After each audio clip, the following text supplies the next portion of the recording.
What just happened? What's up, ladies and gentlemen? Welcome back to ENT Fantasy Football. Today we got another banger video for you guys, and it's episode 2 of a series I just started called What Just Happened, where I go over all the biggest news and all the crazy stuff that recently goes down in the NFL. And today we had another crazy trade where the Jaguars traded James Robinson to the New York Jets in exchange for some draft picks. Now, let me get right into this. Before we get into it, make sure you guys go down below, like, comment, subscribe. You already know all that good stuff. But this is huge news because, as I said last week in my buy low video, please, you guys got to listen to my tips. You guys have to, because I was saying go buy low on Travis Etienne. And right as I said that, the week after, James Robinson was completely phased out of the Jacksonville Jaguars offense. He had 0 touches all day in week 7. He had 1 target. That was it. That was all the action he got. Travis Etienne was a complete workhorse running back. And so we've already seen that Travis Etienne was trending towards being a workhorse back. And now that James Robinson has been sent to New York, it's RB1 season for Travis Etienne, ladies and gentlemen. Travis Etienne, in my opinion, is going to be a top 12 running back rest of season. And I'm very, very, very excited for that. So obviously, I'm going to start off with the Jaguars' perspective of this. If they weren't going to use James Robinson, we've seen that over the past few weeks, he's been trending down and down and down and down in terms of his usage. And now, last week, obviously getting 0 touches, not even being involved in the game at all. It makes sense that they would move on from him and get some type of assets in return. So yeah, RB1 season for Travis Etienne, ladies and gentlemen. Locked and loaded. I'm very, very excited. I'm currently trying to trade for him in all of my leagues.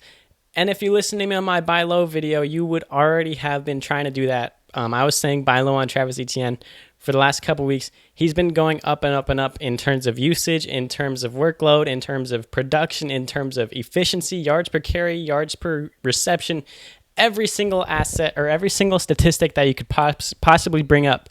Travis Etienne has been going up and up in those categories. And so, yeah, it makes sense that they would move on from James Robinson if they intend on using Travis Etienne in this way. And now, from the New York Jets perspective, obviously it's very sad, but we literally just got news this morning that Breece Hall was going to be out for the remainder of the season with the torn ACL. Obviously, get well soon, Breece Hall. Breece Hall was looking amazing. He was looking like the runaway offensive rookie of the year. He was explosive. Oh my gosh, he just looked like an electric player. And everybody noticed that. Literally everybody who watches football, everybody who plays fantasy football, everybody recognized that Breece Hall was looking electric and he had juice, as I like to say. He had juice. And so it's very unfortunate what happened to him. And so earlier this morning, I was like, oh, okay, Michael Carter is going to be interesting now, because we've seen Michael Carter last season was very productive in that starting role. So I was like, oh, okay. So I went and I checked around who has Michael Carter in some of my leagues.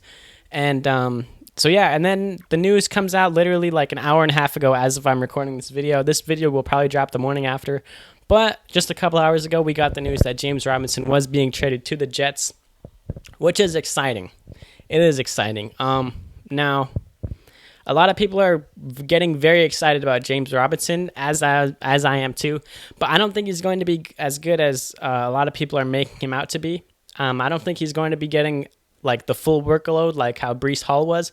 I think this is going to be more so of like a split 50-50 approach with James Robinson and Michael Carter. Now, if I want a back, I would probably want James Robinson. But James Robinson and Michael Carter, they have skill sets that complement each other very well. And we've seen how much this team wants to run the ball. They want to run the ball. They do not want to let Zach Wilson dictate the success of their football team, and they want to try to ease as much pressure off of him as possible. And so I do think that this is going to be a split. I don't think, obviously James Robinson is going to be getting more work, in my opinion, maybe not this first week. But as he gets worked in, I do think he's going to be the main featured back. But I don't think it's going to be like super one-sided. I think it's going to be more so split, because like I said, their skill sets complement each other very well. James Robinson, he's a more pound it down your throat, tire out the defense type running back. He's a running back that will get these short, like aggressive, powerful runs kind of up the middle. And Michael Carter is completely different. He's more explosive. He's more so outside runs and getting receptions, more so like a prototypical third down running back would get. And so I do think that these guys are going to split it. I do think James Robinson from this point on, I would put him at kind of like a a low end RB2. I would put him at a mid to low end RB2 for James Robinson. So obviously, if you're a James Robinson owner, this looks better for you, because if he would have stayed on the Jaguars, as we saw this past week, he was going to be phased out. So this is a big upgrade. Now that he's on the Jets, he's going to be getting more workload. And it's also a boost for Michael Carter, and it's also a boost for for Travis Etienne. So in my opinion, everybody in this situation gets an upgrade in terms of fantasy football value.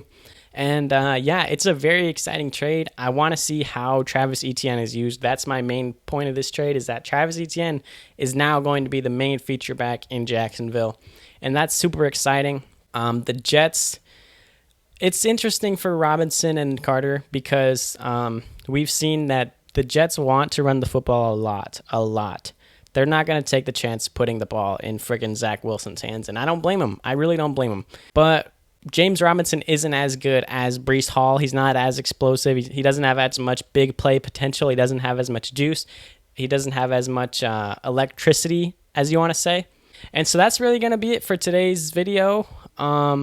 And I would also say Michael Carter is going to get an upgrade too. I would say he's going to be kind of like an RB3. You can probably put him in your flex here and there, depending on the matchup. And this upcoming week, I like him because I think James Robinson is going to be worked in. So this week, Michael Carter should get some good workload. So I would place Michael Carter at probably like an RB3 rest of season.